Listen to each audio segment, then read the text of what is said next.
최근 국제뉴스에서 흥미로운 움직임 하나가 포착됐습니다. 바로 캐나다와 중국의 관계 개선입니다.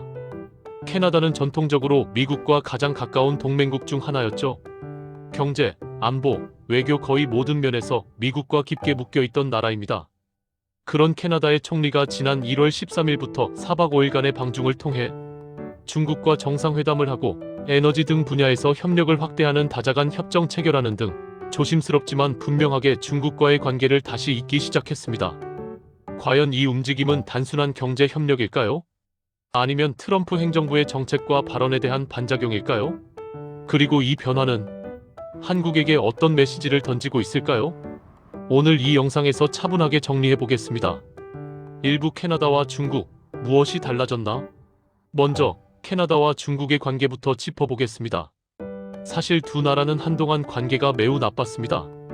2018년 화웨이 부회장 체포 사건 이후 외교 갈등이 극단으로 치달았고 중국은 캐나다산 농산물과 자원 수입을 제한하며 사실상 보복에 나섰죠. 그런데 최근 들어 분위기가 바뀌고 있습니다. 캐나다 정부는 중국과의 고위급 외교 접촉을 재개했고 에너지, 자원, 기후 협력 분야를 중심으로 선별적 협력을 공식화했습니다. 중요한 포인트는 이겁니다. 캐나다는 안보 협력, 군사 동맹, 기술 정보 공유 이런 민감한 분야는 철저히 선을 긋고 오직 경제와 자원, 에너지 분야에서만 관계를 복원하고 있다는 점입니다. 즉, 중국 편으로 이동이 아니라 미국 의존도를 줄이기 위한 카드 하나를 추가한 셈이죠. 이후 트럼프의 발언과 정책, 캐나다는 무엇을 느꼈나? 이 시점에서 빠질 수 없는 인물이 있습니다. 바로 트럼프 대통령입니다. 트럼프는 재집권 이후 동맹국을 대하는 태도에서 더 이상 외교적 수사를 아끼지 않습니다. 대표적인 발언이 바로 이것이죠. 캐나다는 사실상 미국의 51번째 주다. 또 하나는 그린란드는 미국의 전략적 이익에 부합한다. 이 발언들은 단순한 농담이나 과장이 아닙니다. 캐나다 입장에서는 주권과 독립성을 건드리는 발언입니다. 여기에 더해 트럼프 행정부는 보호무역 강화, 관세 압박, 동맹국도 예외 없는 미국 우선주의를 실제 정책으로 실행하고 있습니다. 캐나다가 느낀 감정은 단순합니다. 미국은 더 이상 우리를 대등한 동맹으로 보지 않는다.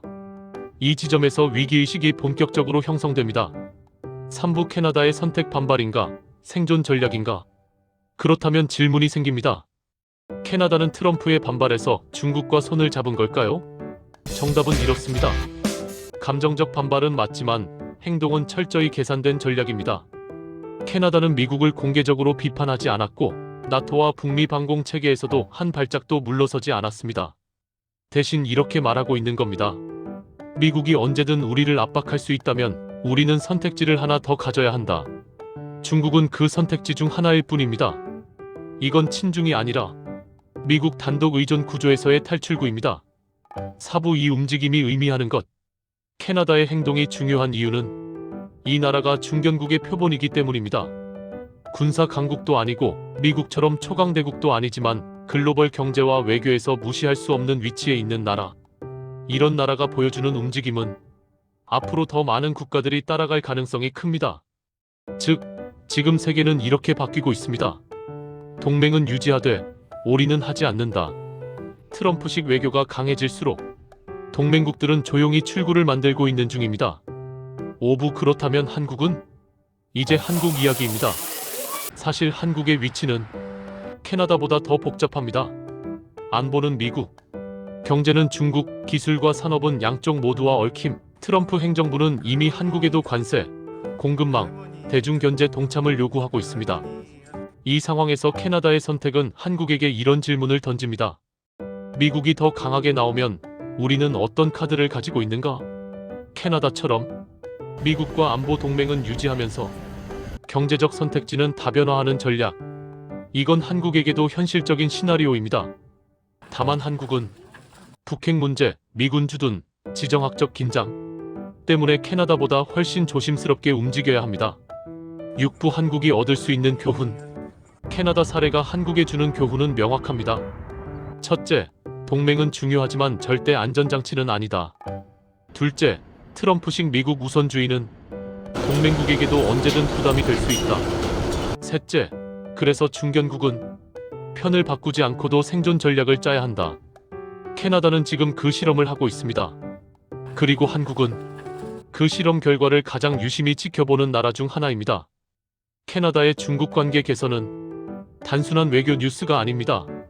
그건 트럼프 시대 국제 질서가 어떻게 흔들리고 있는지, 그리고 중견국들이 어떻게 살아남으려 하는지를 보여주는 신호입니다. 이 흐름은 조만간 한국의 선택지에도 직접적인 영향을 미치게 될 겁니다. 과연 우리는 어떤 전략을 준비하고 있을까요?